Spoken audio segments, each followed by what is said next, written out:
అరే గురుమూర్తి అన్నా వీళ్ళు పారిపోకుండా కాపలాకాయ. అలాగేనా.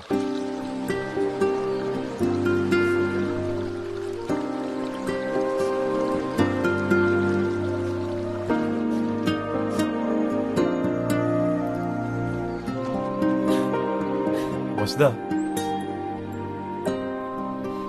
ఏంటి వస్తా ఏడుస్తున్నావా? డబ్బులు పోతున్నాయనా? డబ్బు అనేది ఒక రోజు ఉంటుంది, ఒక రోజు పోతుంది. లైఫ్లో ఏది శాశ్వతం కదా వస్తా.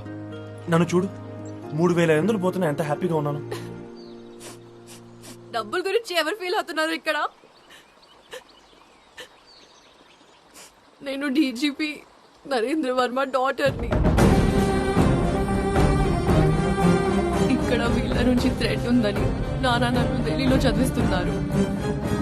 నీ కామెంట్స్ వల్ల చిరాకు వచ్చి ఇక్కడికి వస్తున్నట్టు కూడా ఆయనకి చెప్పలేదు. ఇప్పుడు నాకు ఎలాంటి ప్రమాదం జరిగినా మా నాన్న తట్టుకోలేడు.